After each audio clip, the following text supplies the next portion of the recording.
அனைவருக்கும் வணக்கங்க. இது பாருங்க, இந்த க்ரோ பேகு ரொம்ப நல்லா இருக்குங்க. இப்ப கைப்பிடி மாதிரி இருக்கு. நம்ம தூக்கி வைக்கிறதுக்கு வசதியா இருக்குங்க. 170 ரூபாய் அப்படின்ட்டு நான் வாங்கினேங்க. இதுல வந்து நான் இப்போ வந்து தக்காளி வந்து விதை போட்டிருக்கேங்க. இந்த பார்த்தாலே தெரியும், எல்லாத்துலயும் தக்காளி வந்து விதை வந்துட்டு இருக்காங்க. இப்போ இந்த பேகு வந்து ரொம்ப வசதியா இருக்குங்க தூக்கி வைக்கிறதுக்கு. அது மாதிரி ஸ்டாண்ட் பண்ணி அதில் வந்து நான் தூக்கி வச்சிருக்கேங்க. இது பார்த்தீங்கன்னாக்கா சுண்டக்காங்க. போன வருஷம் நிறைய காய்ச்சுதுங்க. அப்புறம் பட்டு போயிடுச்சுங்க. அதுல இருக்க விதைய எடுத்து நான் போடும்போது இதை பாருங்க வந்து பிஞ்சு எல்லாம் நிறைய வச்சு, இப்பதான் வந்து பிஞ்சு இல்லைங்க, பூ நிறைய வந்திருக்குங்க. இனிதான் பிஞ்சு வைக்குங்க. இதுவும் நிறைய காய்க்குங்க. இல்லை, நான் துவையிலெல்லாம் அரைப்பேன். குழம்பும் வந்து பண்ணுவேன். ருசியா இருக்குங்க. இது பாகற்காய், பீர்க்கங்காய் எல்லாமே வந்திருக்காங்க. இது வந்து செர்ரிங்க. செர்ரி பாருங்க, இப்போ எவ்வளோ பூ எடுத்துருக்குன்னு பாருங்க. காய்ச்சிட்டே தாங்க இருக்குது. ஆனால் நல்லா புளிப்பு இருக்குங்க. இல்லை, லேசாக தான் இனிப்பு இருக்கும். ஆனால் புளிப்பு சுவை ரொம்ப நல்லா இருக்குங்க. ஆனால் பறவைகள் எல்லாம் இது ரொம்ப கவருதுங்க. இல்லை, பூ வந்து விட்டு நல்லா காய் வரும்போது அதை ஒன்றும் பண்ணுறது இல்லைங்க. பழுத்து சிவப்பாகும்போது வந்து நிறைய சாப்பிட்டுட்டு போகிறாங்க. நாங்கள் எப்பவுமே அவங்களுக்கும் கொஞ்சம் ஒதுக்கிடுவோம். இது பார்த்தீங்கன்னாக்கா நெற்பவலைங்க. நிறைய பேருக்கு கொடுத்துட்டேன். இப்போ என்கிட்ட இருந்த விதைகளை விதைச்சு இப்போ வராங்க.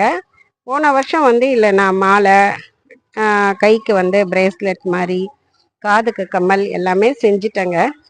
இந்த வருஷமும் நல்லா வந்திருக்காங்க. இது பஜ்ஜி மிளகாய்ங்க. பஜ்ஜி மிளகாய் சீசன் முடிச்சாச்சு. விதைகள் சேகரித்து வச்சுட்டேன். இந்த பாருங்க, சின்னதாக ஆரம்பிச்சிட்டாங்க.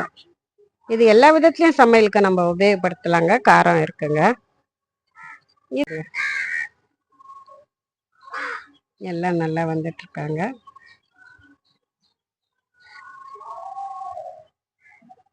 இது பார்த்தீங்கன்னா கோவக்காங்க. கோவக்காய் நல்லா வராங்க. மேலே ஏறி வராங்க. கோவக்காயில் வந்து பார்த்தீங்கன்னாக்கா நீட்டை, இதுக்கு ஒரு குட்டையாக இருக்கும். நீட்டை கோவக்காய் விதை ஃப்ரெண்டு ஒருத்தர் கொடுத்தாங்க. அதையும் நட்டு வச்சேன். அதுவும் இப்போ நல்லா முளைச்சிட்டு நல்லா வராங்க. மேலே ஏறி வராங்க. இதெல்லாம் உங்களுக்கு தெரியும், ஆல் ஸ்பைசஸ் அப்படின்னு சொல்லுவாங்க. நல்லா பிரிஞ்சி இலைன்னு சொல்லுவாங்க. தாளிக்கிறதுக்கு, மசாலா சாமான் தாளிக்கிறதுக்கும் ரொம்ப வாசனையாக நல்லா இருக்கக்கூடியது. இது ஸ்டார் ஃப்ரூட்டுங்க. இப்போதாங்க அது பூ திருப்பி வைக்கிது. ரம்பை இலைன்னு சொல்கிறாங்க இல்லையா, அது பிரிஞ்சி இலைங்க. இது ரம்பை இலைங்க. இப்போ பாருங்கள், ரம்பை இலையும் நல்லா வருது. இது வந்து உணவுக்கு வந்து ரொம்ப ஒரு வாசனை கொடுக்கக்கூடியதுங்க. ஒரு இலை போதுங்க, அதை தாளித்து விட்டா போதும். இது சாப்பிடணும்னு இல்லை, சமையலுக்கு வந்து வாசனை கொடுக்கக்கூடியது இது. இப்போ ஆரஞ்சுலேருந்து விதை போட்டு திருப்பி ஒரு ஆரஞ்சு உருவாக்கிட்டு இருக்கோங்க. இது உங்களுக்கு தெரியும், கீரை எல்லாமே வச்சுருக்கோம். இது வந்து முடக்கத்தானுங்க.